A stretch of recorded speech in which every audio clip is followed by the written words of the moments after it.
Vamos a estar hablando bajo el título La unidad en el Espíritu, y para ello vamos a buscar Efesios capítulo 4.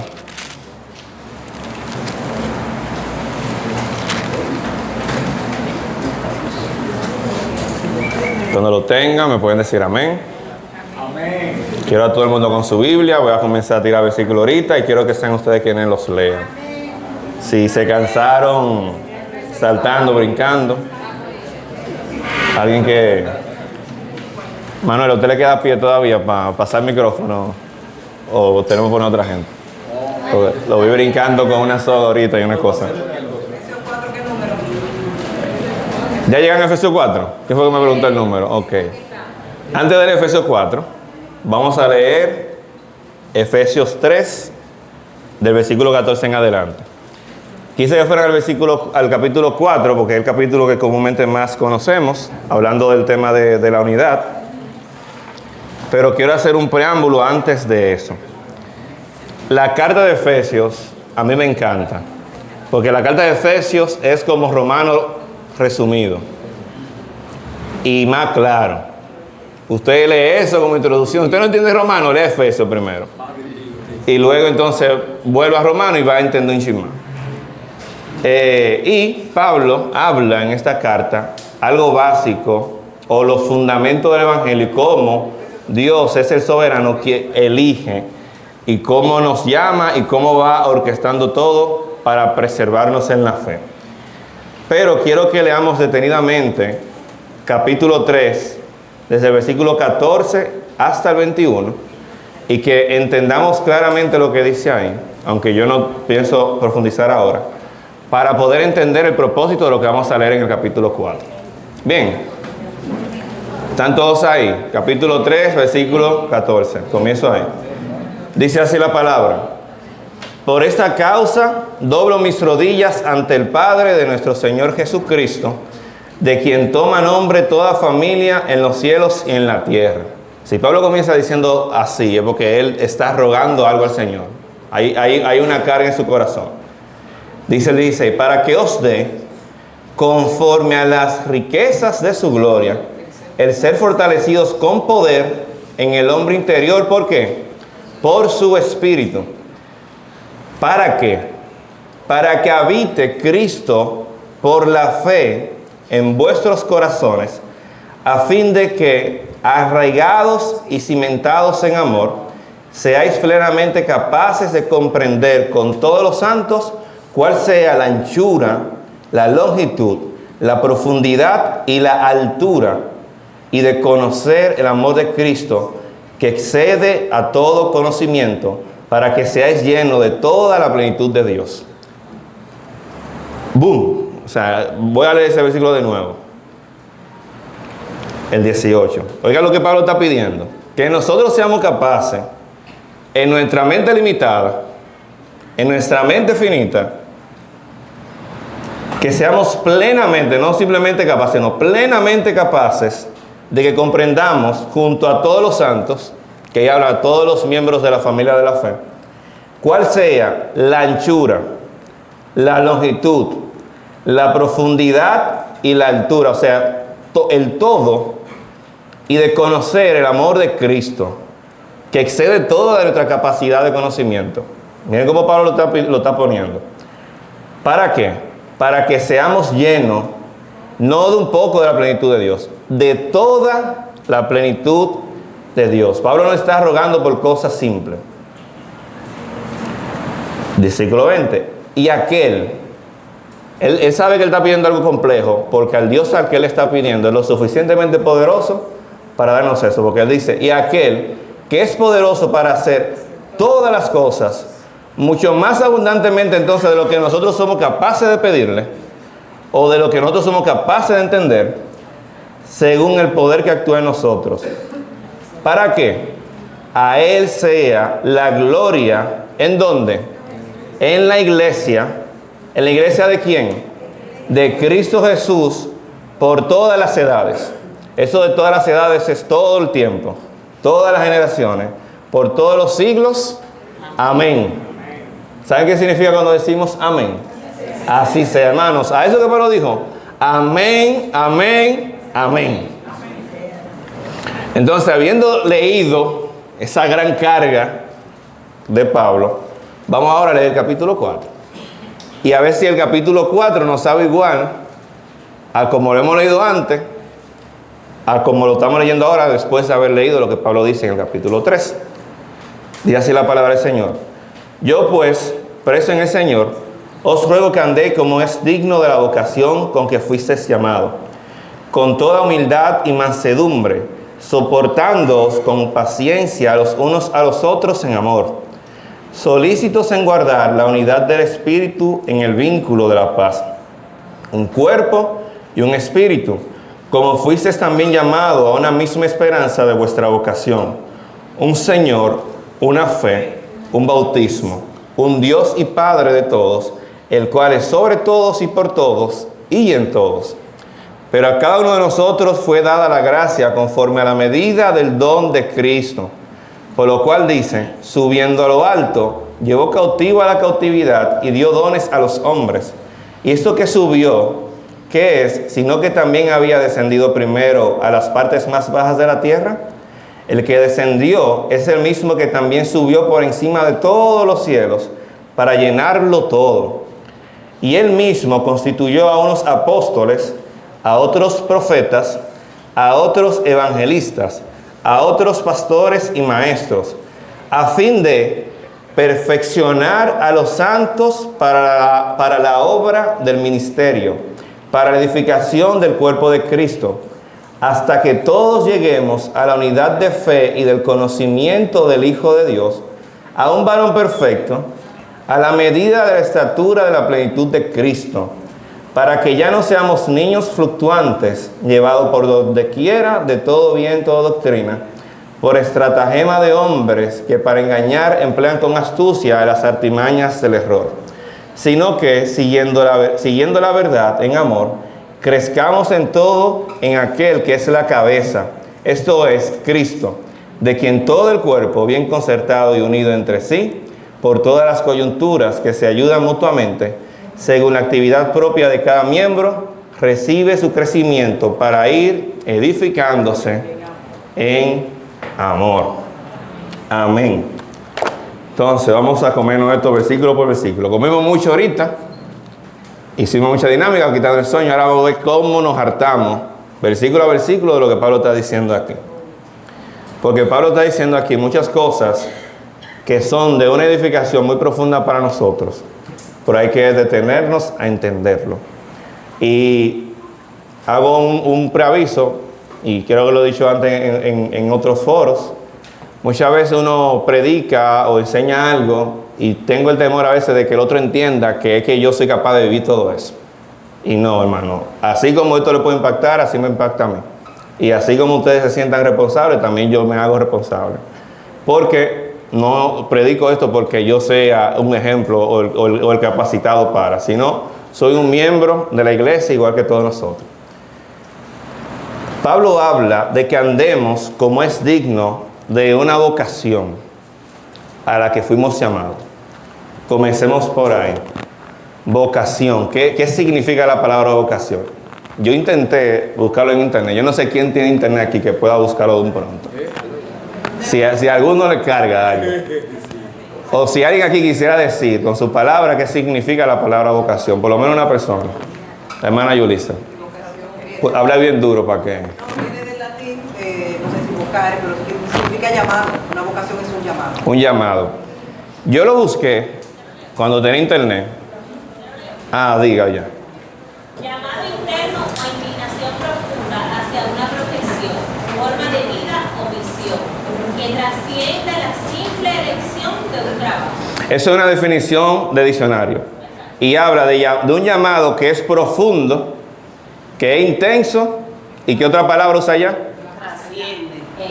Hacia una profesión, forma de vida, misión y trasciende la simple elección de un trabajo. O sea que cuando hablamos de vocación, es que esa persona, y ya me estoy yendo inclusive fuera de lo evangélico, estamos hablando el simple significado de la palabra, que hay algo que yo siento que tengo que hacer que va más allá de mi propia elección. Es como que eso me ata y me elige para yo ser. No estoy mintiendo. Por ahí que va la palabra vocación. Y Pablo dice que andemos entonces como es digno de ese llamado de nuestra vocación. Yo le hago una pregunta. Si yo me dedico a una profesión como carnicero y tengo mi carnicería, y yo voy a mi carnicería en saco y corbata a picar carne, ¿hace sentido? ¿Verdad que no? Está muy alto tal vez ese estándar de vestimenta para mi profesión. Y no estoy denigrando, pero sabemos que no pega. Sin embargo, yo no puedo ser abogado, pertenecer a una firma de abogados y andar tal vez en t-shirt, en pantalones cortos y en chancleta en una oficina. No pega, pero sí me pega para ser carnicero. Entonces, Pablo está diciendo, ustedes fueron llamados a una vocación que transciende a ustedes. Y ustedes tienen que andar entonces como es digno de ese llamado. Si la profesión de ser abogado ejecutivo exige tú tener un estándar de vestimenta, ¿qué estándar de forma de vivir entonces conlleva la vocación a la que Pablo dice que hemos sido llamados? ¿Me siguen? Ok. Yo recuerdo una vez que me tocó entrevistar a un grupo cuando yo era supervisor de mantenimiento y llegaron como 5 jóvenes, algunos con t-shirt, otros con pantalón, algunos con un pantalón roto. Y llegó un señor, saco y corbata, digo yo en mi mente, pero este hombre, ¿será que no leyó que era para técnico de mantenimiento? Yo estaba buscando, no gerente de mantenimiento. Porque hay cosas y hay cosas. Entonces me llamó mucho la atención ese caso. Y es lo que Pablo de alguna manera está explicando aquí. Entonces, Pablo habla en el capítulo 3, lo que leímos primero, de formar una imagen perfecta ¿de quién? De Cristo en nuestro corazón. Habla de que eso pertenece a la familia de la fe, y cuando habla de la familia de la fe, habla entonces de la iglesia de Cristo, con el fin de dar la gloria a Cristo. Entonces, la vocación a la que Pablo dice que hemos sido llamados es a la de vivir como hijos de Dios. Que vamos a tratar entonces de entender qué significa ese llamado a ser como hijos de Dios. En el versículo 3, entonces él dice, sean solícitos, que si leemos en otra versión, creo que dice, sean esforzados, o sean atentos, pónganle empeño en guardar la unidad del Espíritu en el vínculo de la paz. Vamos a tratar entonces de comernos qué significa cuando Pablo habla de la unidad en el Espíritu. Porque aquí Pablo comienza entonces a enumerar un sinnúmero de cosas, tratando de definir qué significa. No sé si me siguen. Miren cómo es la estructura de lo que Pablo dice. Solícitos en guardar la unidad del Espíritu en el vínculo de la paz. Y es como que si pusiera 2 puntos. Y habla de que eso es un cuerpo, un espíritu, como fuiste también llamado a una esperanza. ¿De qué la esperanza? De vuestra vocación. Un Señor, una fe, un bautismo, un Dios y Padre de todos, el cual es sobre todos y por todos y en todos. ¿Qué es un cuerpo? Cuando Pablo habla de un cuerpo, ¿a qué se refiere? Sabemos que nosotros somos el cuerpo de Cristo. Y que cuando la palabra en el Nuevo Testamento habla del cuerpo de Cristo, se refiere a la iglesia.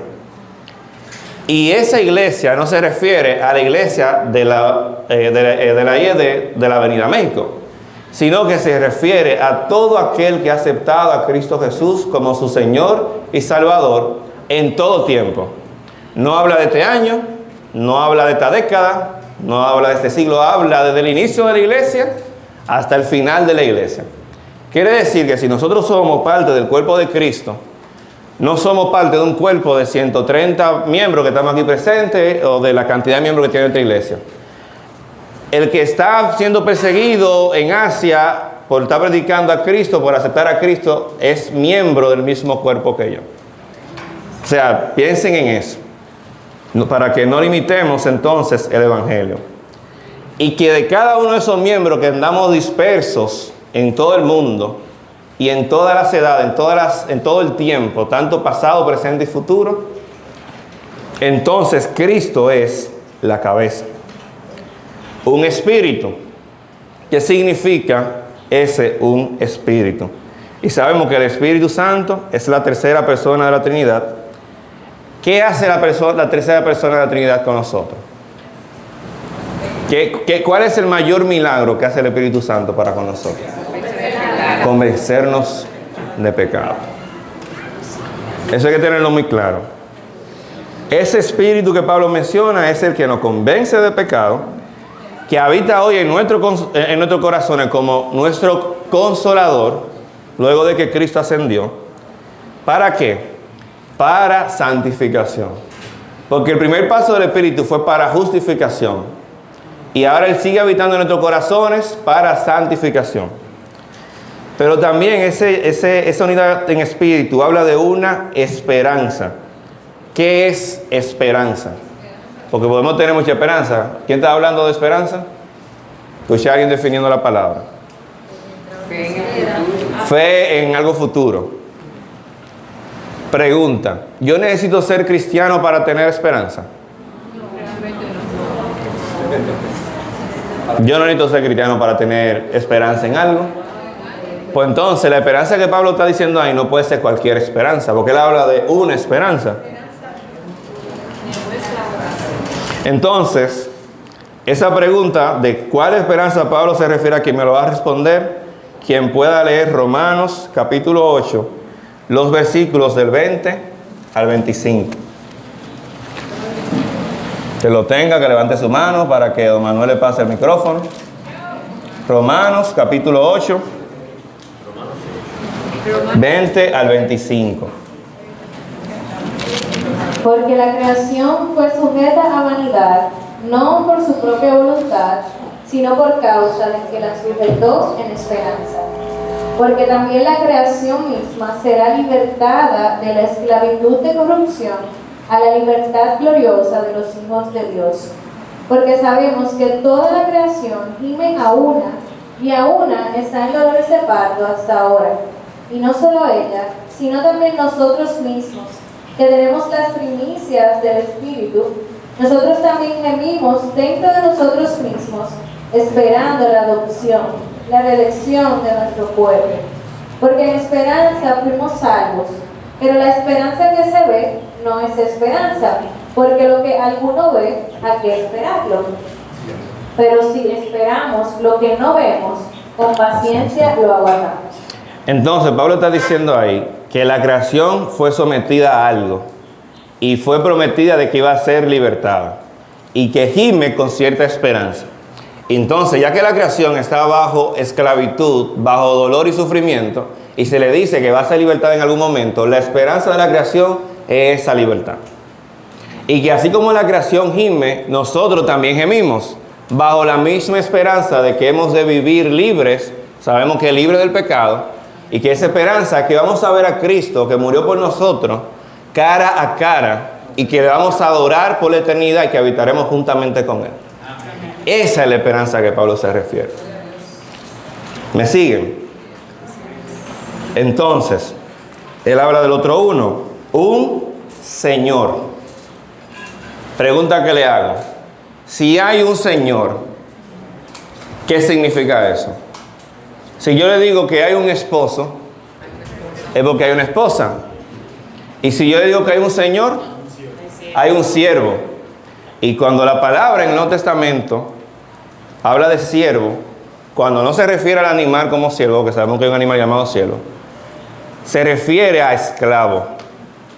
Porque nosotros tal vez entendemos la palabra siervo en un contexto diferente y como que entendemos que fácilmente un siervo es como un mesero.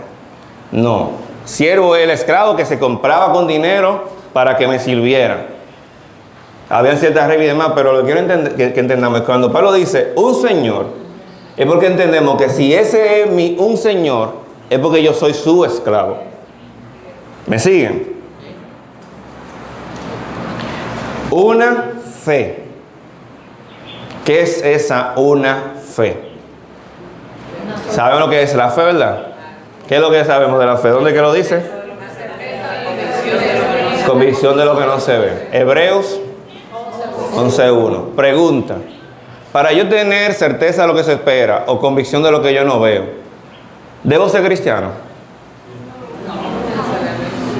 Yo puedo tener certeza de que algo va a pasar aunque yo no sea cristiano y esperar en algo que yo no veo hoy aunque yo no sea cristiano. Lo que usted quiera. Miren, hasta que usted pida un paquete por Amazon, usted no está viendo el paquete que llegó, pero usted tiene la esperanza de que va a llegar. Eso tiene fe. Al punto que yo quiero llegar con ustedes, que entendamos bien a qué Pablo se refiere. Porque Pablo, cuando habla esa una fe, no habla de la definición de Hebreos 11:1. Sí aplicaría para lo que se habla en todo el capítulo de Hebreos 11 y Hebreos 12, que sabemos que es la fe para salvación. La fe que vamos a encontrar en Romanos capítulo 1, y por favor alguien que lo busque y lo lea, versículos 16 y 17. Al menos que alguien se lo sepa de memoria, lo que va a decir de memoria. Romanos 1, versículos 16 y 17. Porque no me avergüenzo del Evangelio, pues es el poder de Dios para la salvación de todo el que cree, del judío primeramente y también del griego. Porque en el Evangelio la justicia de Dios se revela por fe y para fe, como está escrito, mas el justo por la fe vivirá. Esa es la fe a la que Pablo se refiere. Esa fe que es para salvación. Porque yo puedo tener fe de que me va a llegar el paquete, pero eso no es una fe salvífica. Pablo está hablando de una fe que es para salvación, que es creer en Jesús como nuestro Señor y Salvador, cuya fe es por la cual vivimos. Que es lo que dice, repite el versículo 17, Anthony. Porque por la fe el justo vivirá. La justicia de Dios se revela por fe y para fe. Esa es la fe que Pablo se refiere.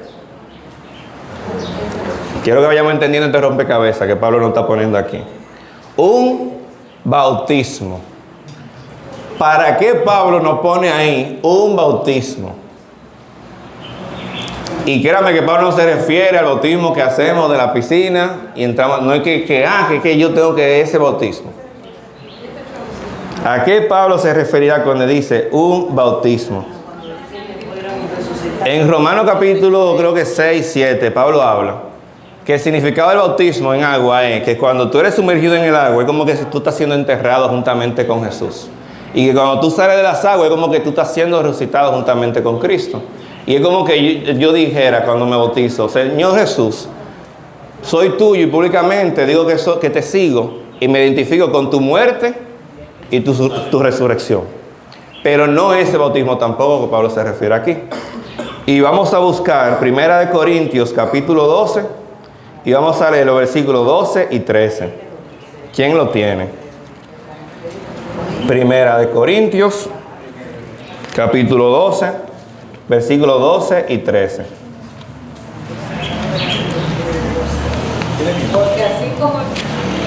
Porque así como el cuerpo es uno y tiene muchos miembros, pero todos los miembros del cuerpo, siendo muchos, son un solo cuerpo, así también Cristo. Porque por un solo espíritu fuimos todos bautizados en un cuerpo, sean judíos o griegos, sean esclavos o libres, y a todos se nos dio a beber de un mismo espíritu. Amén. Yo confieso, yo no había notado ese versículo así como lo noté cuando estaba preparando este sermón. Pablo habla ahí de cuerpo. Fíjense que es el mismo tema que estamos hablando y que todos somos parte de un cuerpo. Pero él habla de que él selecciona a los miembros de ese cuerpo y él es el espíritu que convence de pecado. Fuimos todos bautizados en su cuerpo. O sea, fuimos bautizados por el espíritu. El otro significado que tiene la palabra bautismo en el Nuevo Testamento, ese bautismo que hacía Juan el Bautista, ¿qué significaba? Juan predicaba a los gentiles diciendo de arrepentidos y convertidos. Entonces los gentiles, que eran los que no eran parte del pueblo de Dios, que decidían seguir el judaísmo, se bañaban en agua y salían de cierta manera haciendo un rito de purificación diciendo como que me limpio de todas mis prácticas gentiles, idolátricas, etcétera, para ahora convertirme a la religión judía. ¿Me siguen? El tema con Juan, que fue lo que disgustó, es que él le decía eso a los que ya eran judíos. Porque él estaba diciéndole, ustedes son tan sucios como los que no son judíos. Y tienen que hacer lo mismo. Pero el punto al que yo quiero llevarlos es que ese significado de ese bautismo habla de que tú te conviertes de una cosa a otra. Bien, y aquí está diciendo en 1 Corintios que el Espíritu nos bautizó para hacernos parte de su cuerpo. ¿Me siguen? Vuelvo para atrás. No se me pierdan el significado de la práctica que hacemos como bautismo, que es súper importante que no lo perdamos. Al punto que yo quiero decirle es que cuando Pablo habla de un bautismo, está diciendo que el mismo Espíritu Santo, de una manera que nosotros no podemos entender ahora mismo, nos vuelve parte de ese cuerpo de Cristo por medio del bautismo del Espíritu Santo. Yo no estoy hablando de hablar en lengua.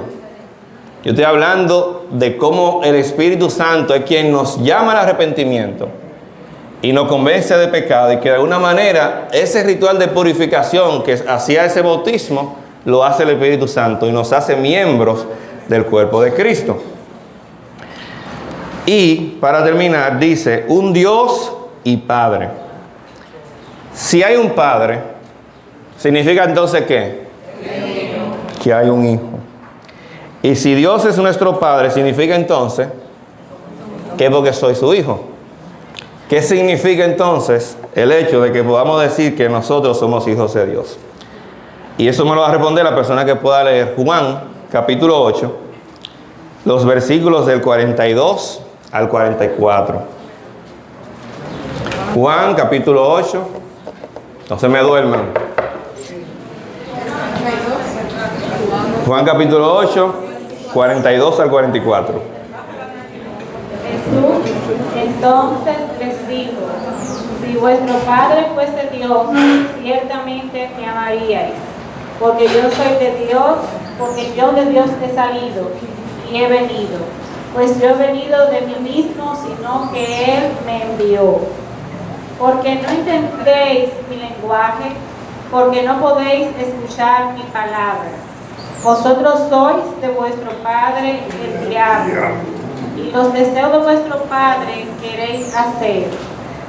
Él ha sido homicida desde el principio, y no ha permanecido en la verdad, porque no hay verdad en él. Cuando habla mentira, de suyo habla, porque es mentiroso y padre de mentira. Está fuerte, hermano, que el Señor Jesús le diga a alguien, ustedes son hijos del diablo. Porque la obra del diablo es la que usted está haciendo. Bueno, pero antes de eso él dijo algo muy bonito, porque no sé si ustedes lo perdieron, que él dice entonces que el que hace la voluntad de mi Padre es hijo de mi Padre. Esa es la parte que nosotros queremos, no la otra. Entonces, al punto que quiero decir que si yo digo que Dios es mi Padre, es porque yo hago la voluntad de mi Padre. Yo me complazco en la voluntad de Dios. Entonces, hay un significado de ese que un Dios y Padre, en algo como yo actúo, pero hay otro significado aplicable aquí, que es algo que yo recibo ahí, que lo voy a encontrar, quien pueda buscarlo por favor, en Gálatas capítulo 4, versículos del 6 al 9. Gálatas capítulo 4, versículos 6 al 9. Por cuanto sois hijos de Dios, envió a vuestro corazón el espíritu de su Hijo, el cual clama, Abba Padre. Así que ya no eres esclavo, sino hijo. Y si hijo también, heredero de Dios por medio de Cristo. Amén. Amén. 8 y 9. 8 y 9 también. 8 y 9. Sí. Ciertamente, en otro tiempo, no conociendo a Dios, sirváis a los que por naturaleza son los dioses, mas ahora, conociendo a Dios, o más bien, siendo conocidos por Dios, ¿cómo es que os volvéis de nuevo a los débiles y pobres redimidos, a los cuales os queréis volver a esclavizar? Ok. Sí, no, hasta el 9. Está bien, gracias. ¿Qué está diciendo Pablo aquí? que como somos hijos entonces, y fíjense que ahí dice, por el Espíritu. La mayoría de los versículos que hemos hablado, el bautismo fue por el Espíritu. Aquí dice que somos hijos por el Espíritu. Hermano, la obra de salvación es por el Espíritu Santo. Sin el Espíritu Santo nosotros no somos capaces de salvación. Somos entonces capaces de clamar a Abba Padre. Tener esa relación cercana con nuestro Dios. Esa cercanía, esa ternura con nuestro Dios. Pero yo le hago una pregunta. Supongamos que usted trabaja para una empresa de 2,000 empleados y usted posiblemente en la estructura cae en el segundo o el tercer escalón y que posiblemente hay como 5 escalones más donde está el presidente de la empresa y tú estás en tu labor, en tu oficina y el jefe de la empresa pasa un día por ahí y te saluda con tu nombre, inclusive hasta te da un abrazo. Oh, Omar, ¿cómo tú estás? ¿Cuánto tiempo que no te veía? Y sigue. ¿Cómo uno se siente? Que el dueño de la empresa donde hay 2,000 empleados me llame por mi nombre y se recuerde fácilmente de algo que yo le dije hace 3 años, 5 años. Lo digo porque aquí algo que Pablo dice también es que nosotros en otro tiempo no conocíamos al Señor, pero ahora sí le conocemos. Pero algo más maravilloso es que Él nos conoce. El hecho de que Dios sea nuestro Padre, y aparte de que hacemos su voluntad, es que tenemos acceso a Él, le conocemos y Él nos atiende con amor de Padre. Entonces, ya todo eso uno que Pablo va diciendo, tiene un significado más pesado.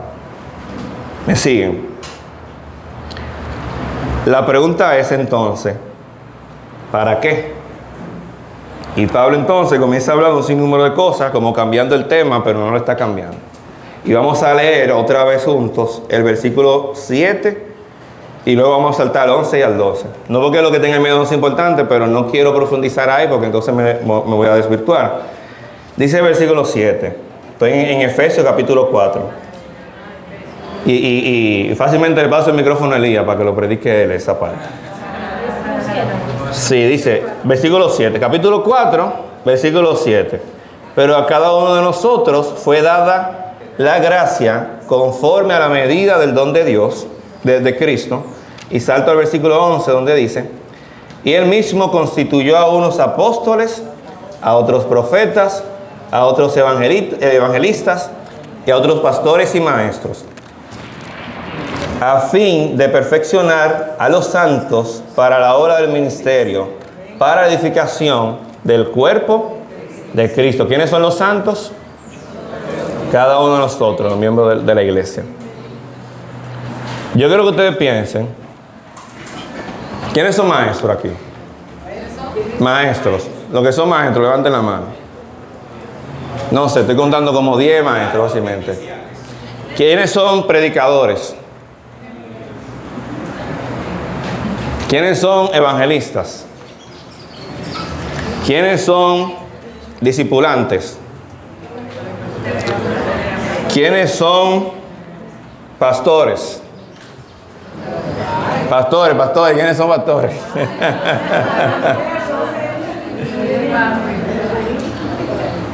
Hay un propósito por lo cual Dios puso eso ahí. Pero antes de que hablemos de ese propósito, vamos a hablar de cómo Dios lo hace y por qué Dios lo hace. Y alguien que pueda leer, por favor, Romanos capítulo 12, los versículos del 4 al 6, parte A, nada más. Romanos capítulo 12, versículos del 4 al 6.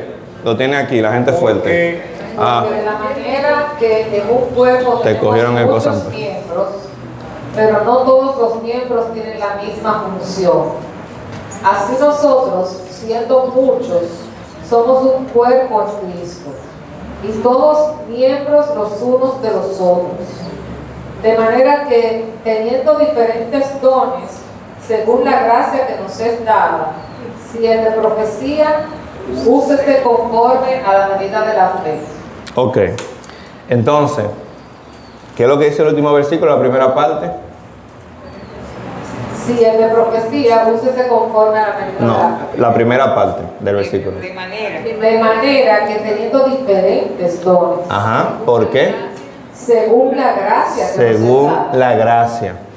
Somos salvos por gracia. Y aquí está diciendo que por gracia el Señor ha dado dones. Yo quiero que los que levantaron la mano piensen eso. Por la gracia de Cristo, usted está en esa función hoy. Yo quiero que ustedes piensen que no fue porque a usted le gusta ser profesor, no es porque a usted le gusta discipular, es porque el Señor ha puesto una vocación en ti, por su gracia, ha puesto ese don en ti. ¿Para qué? Volvemos al capítulo 4 de Efesios. Para la edificación de su iglesia. Yo quiero que ustedes entiendan el peñón tan grande que está sobre sus hombros. Ustedes tienen una responsabilidad, los que me levantaron la mano, y todo el que quiera levantar la mano a esa pregunta en el futuro, de ser de edificación a la iglesia. Y cuando habla de edificación, no habla de que voy y pongo blog para subir el edificio. Habla de formación de la iglesia, de bendición a sus hermanos por medio de esa formación, de ese seguimiento, de esa santificación. ¿Me van siguiendo por dónde voy?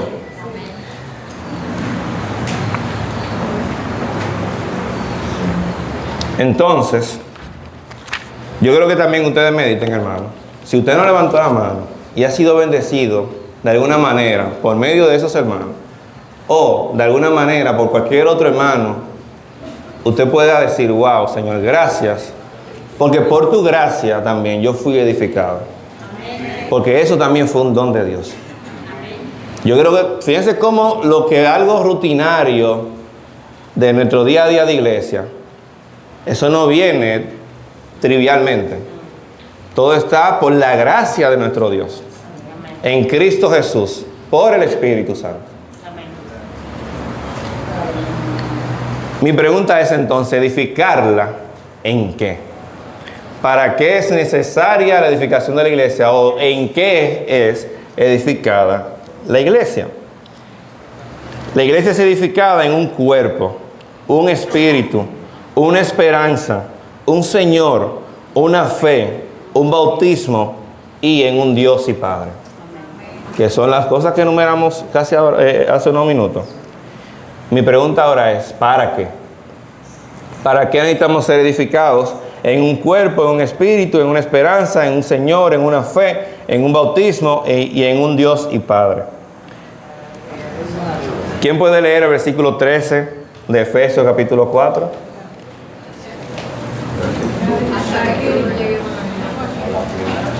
Vamos a leerlo juntos, ¿qué ustedes creen? Dice así: hasta que todos lleguemos a la unidad de la fe y del conocimiento del Hijo de Dios, a un varón perfecto, a la medida de la estatura de la plenitud de Cristo. Nosotros hemos hablado muchas veces de la unidad en el espíritu y lo usamos para hacernos referencia a que somos miembros los unos de los otros, y eso no está mal. Y sabemos que la iglesia tiene que estar unida, pero lo que yo no quiero que ustedes limiten el significado de eso a que yo le doy seguimiento a mi hermano, a que yo amo a mi hermano y a la coinonía que tengo en el día a día, porque los equipos de pelota, sin ser una iglesia o sin ser parte de una iglesia, ellos son miembros los unos de los otros también. O sea, lo que estoy diciendo es que muchas veces el significado que le damos a estas cosas puede suceder fuera de la iglesia. ¿Me siguen? ¿O me perdí? Pero Pablo está diciendo que somos miembros del cuerpo de Cristo, bautizados por el Espíritu Santo, y que por gracia ha dado dones a miembros de ese cuerpo a fin de edificar esa iglesia, para que todos lleguen a la unidad de la fe. O sea, para que tu fe, que falla de vez en cuando, llegue al punto de estar completa. Para que también llegues a la unidad del conocimiento del Hijo de Dios. No de Hijo, no, del Hijo de Dios. Unidad hace referencia como al todo de algo. Entonces, Pablo que está diciendo aquí que la edificación nuestra a través de estos hermanos, de sus dones, es para que también tengamos el conocimiento de quién es el Hijo de Dios. Y eso no significa el conocimiento de que sabemos que Jesús es el Hijo de Dios, sino todo lo que eso conlleva.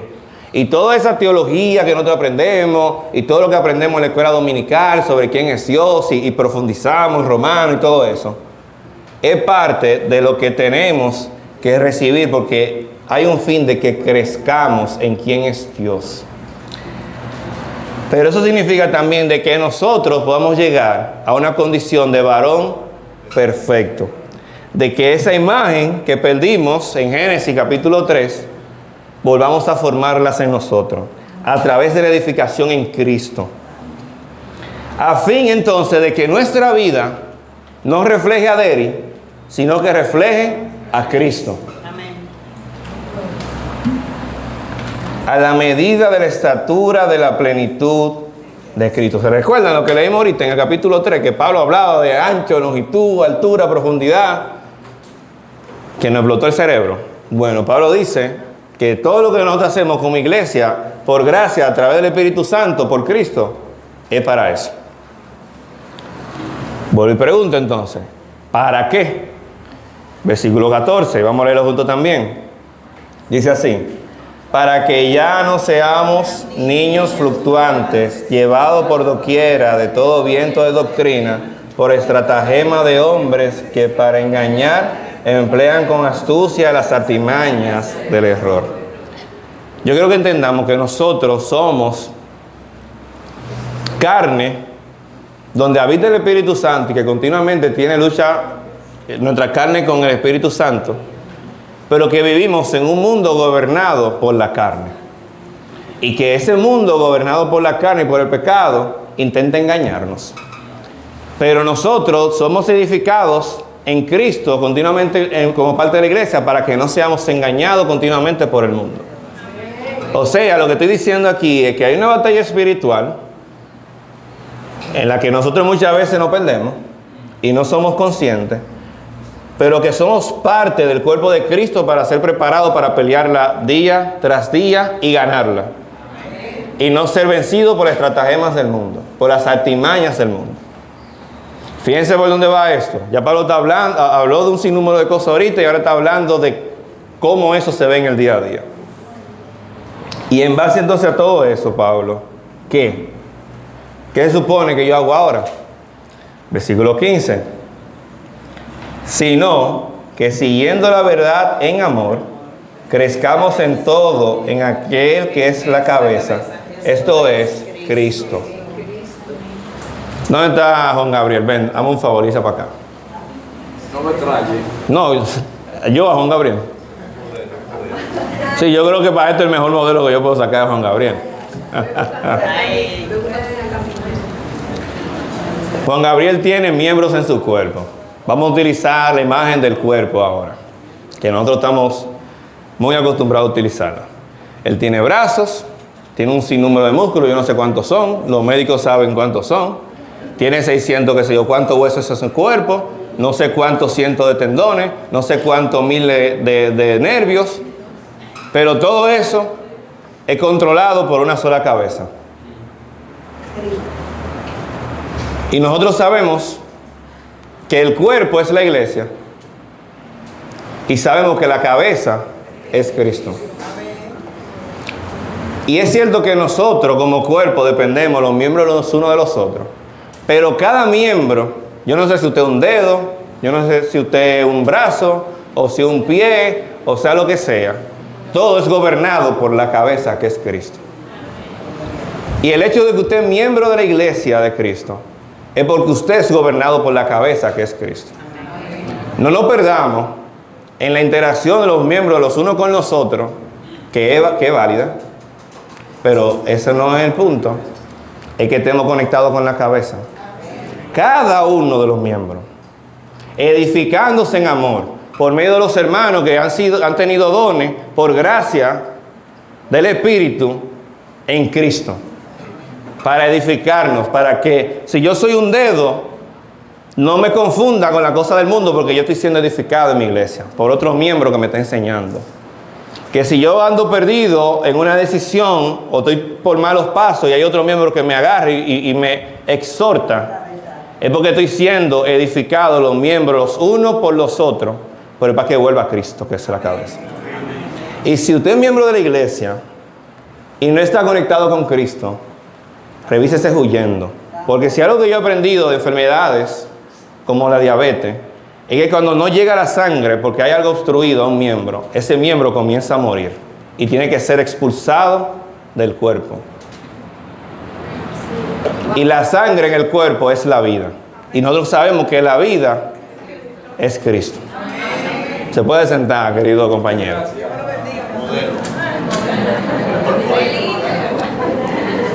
Versículo 16.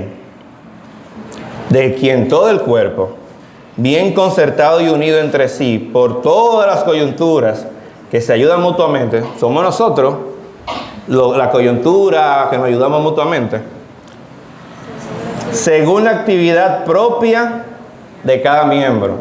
Hermano, hay una actividad propia de cada miembro. Aunque nos edifiquemos mutuamente, hay una actividad que nos toca a cada uno. Hay una vocación para la cual hemos sido llamados, que nos toca a cada uno, aunque los unos a los otros nos edifiquemos. Pero hay una labor individual. Pero según esa actividad propia de cada miembro, recibe su crecimiento para ir edificándose en amor. Entonces, ¿qué significa la vocación por la cual fuiste llamado? ¿Qué es lo que Pablo quiere hacer con nosotros con esa enumeración de cosas del versículo 4 al versículo 6? O mejor dicho de otra manera, en sí, ¿qué es la unidad del Espíritu? Pregunta. Bueno, el pastor, usted dijo ahorita que quiere ser recordado porque le gustaba mucho el béisbol. Y yo sé que su equipo es Licey, porque usted es cristiano y usted es un hombre inteligente.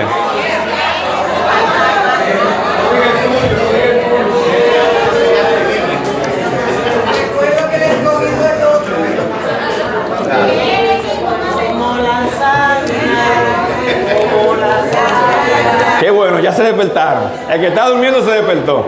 Erika, pero quiero decirte algo, porque el Licey lo estamos mirando así. Pero ustedes recuerdan cómo se llama la mascota del escogido, ¿cómo se llama? Rufo. Búsquenlo en romano para que ustedes vean que Rufo fue escogido.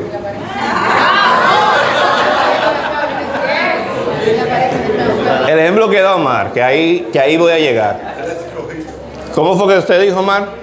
Ustedes, refiriéndose a lo del Licey. Pastor, pregunta que le hago. ¿Usted ha agarrado un bate alguna vez en su vida en el play con el equipo del Licey? Yo tampoco. Pero cuando el Licey gana, yo me lo gozo como cualquiera. Y yo nunca me he sentado a ver un juego de pelota con el pastor. Pero si me veo al otro día, si fue el sábado que le dimos la pera a las Águilas al escogido, cuando el pastor y yo nos saludemos, vamos a hablar de ese juego y nos lo vamos a gozar. ¿Por qué? El año pasado sufrimos. Es importante, porque cuando un miembro sufre, sufren nosotros. Somos de un mismo cuerpo. Pero hay algo que nos une, en el caso de ser fan de un equipo de pelota, que él y yo no hablamos de eso ni nos pusimos de acuerdo, pero estamos identificados con eso. Y eso nos hace actuar de alguna manera igual o muy semejante cuando algo sucede, ya sea positivo o negativo con el equipo. Hay una película que se llama Invictus, que hace referencia a cuando Nelson Mandela fue presidente de Sudáfrica. Él tenía un problema muy grande porque Nelson Mandela era negro, el país había sido gobernado por blancos y la nación estaba polarizada entre blancos y negros. Y él quería unificar a la nación. Y él dice, lo único que puede unificar a una nación como esta, ponerlo a vivir juntos, a trabajar en conjunto, es o la música o el deporte. Entonces, él se acercó al capitán de un equipo de Rubik que es un deporte muy famoso allá, que era un equipo mayormente de blancos, creo que además tenía un solo miembro que era negro, que ese equipo iba a las zonas donde se jugaba mucho Rubik, y habían zonas de negro nada más, que cuando el equipo llegaba, nada más le hacían el coro al que era negro. A todos los otros no le hacían el coro. O viceversa. El fin es que él apoya ese equipo abiertamente y habla muy de cerca con el capitán del equipo, porque él quiere que ese equipo gane, porque si ese equipo gana, toda la nación, el equipo que ganó no fue el equipo del blanco o del negro, fue el equipo de la nación. Al punto entonces que ya tanto blanco como negro se identificaron con lo mismo. Al punto tal de que ya ellos comenzaron a sentirse iguales porque se identificaban con lo mismo. El punto que Pablo está tratando de traernos aquí es que el hecho de que tengamos un espíritu, un cuerpo, una esperanza, un Señor, una fe, un bautismo y un Dios y Padre, define nuestra identidad como hijo de Dios. Y si mi identidad como hijo de Dios es igual a los demás miembros del cuerpo, nosotros somos unidos en espíritu. Y eso nos hace actuar diferente y unido entre nosotros.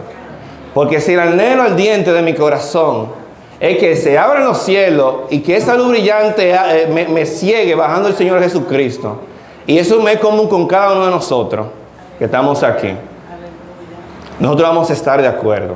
Y así como nos gozamos cuando el Licey gana, nosotros vamos a estar todos nosotros más gozosos cuando veamos que esos cielos se abran. Amén. Porque eso nos une. No es solamente el tema de que yo lo llamo para ver si no vino el domingo, que no está mal, hagámoslo. Porque eso es muestra de amor. Pero va más allá. Porque el punto aquí es que esa unidad del Espíritu señala a Cristo, no a mi hermano que está en la iglesia. Pero tú eres edificado porque señala a Cristo y tu cabeza es Cristo y todo es hacia Cristo. Y esa es la unidad que el Señor quiere, que nosotros seamos uno en Cristo con nuestros hermanos de la iglesia. No es que nos pongamos de acuerdo solamente para armar este evento, para que todos vengamos aquí y nos gocemos como hermanos, que está bien que lo hagamos, pero ese no es el propósito final. Vamos a ir entonces a Juan, capítulo 17, y vamos a leer los versículos 20 y 21.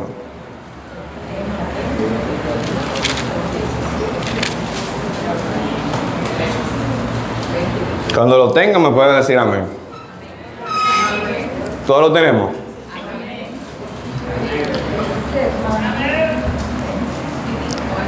Juan 17, versículos 20 y 21 dice: mas no ruego, aquí está Jesús rogando también como rogaba Pablo, o al revés, Pablo rogaba como Jesús. Mas no ruego solamente por estos, sino también por los que han de creer en mí, por la palabra de ellos, para que todos sean uno. Oigan lo que voy a decir, no es uno para que nosotros andemos juntos, o andemos iguales.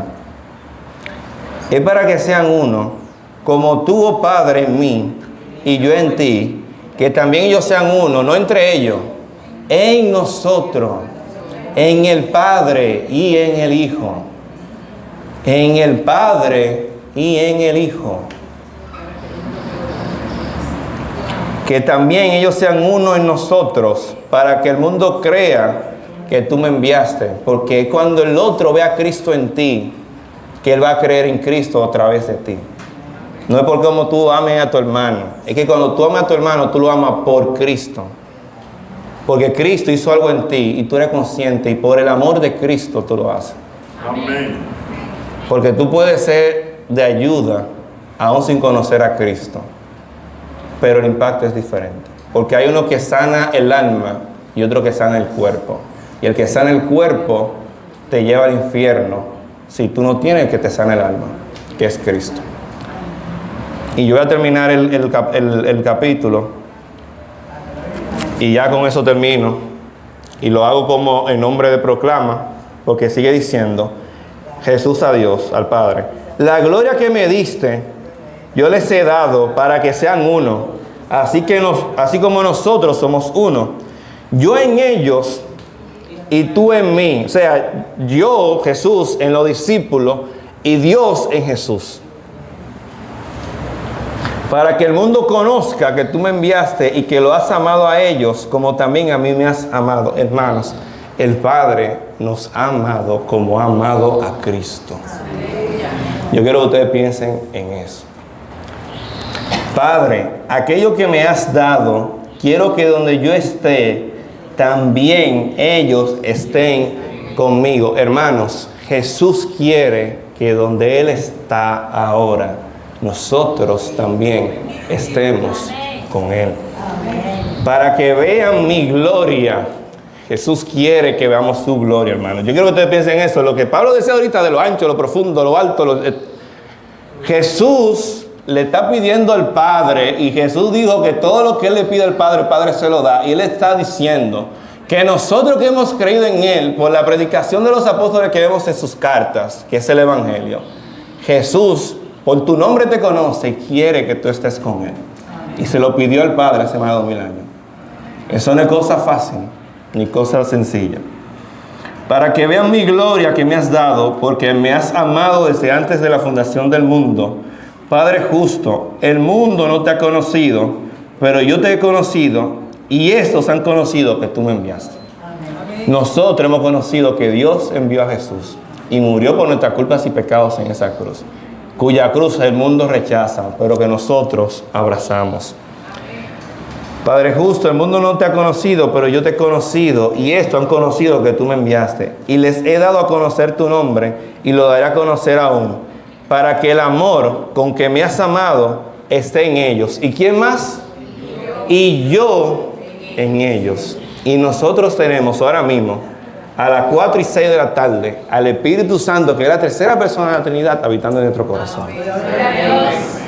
Y la unidad que estamos buscando, hermanos, no es mi unidad con Amalfi, en Cristo. Amalfi en Cristo y yo en Cristo. Y ahí nos conocemos. Nos vimos en Cristo. Y a cada uno de ustedes en Cristo.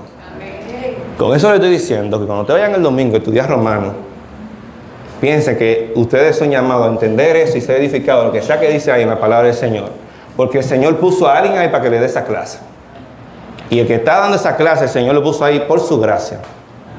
Y nosotros tenemos la responsabilidad de darle la clase y de aprenderla. Y de ser edificados en su palabra para tener el conocimiento cada día más y más de Él.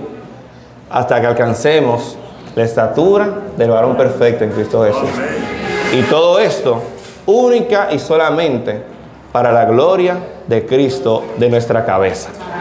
Amén y amén. Padre, gracias porque somos miembros del cuerpo.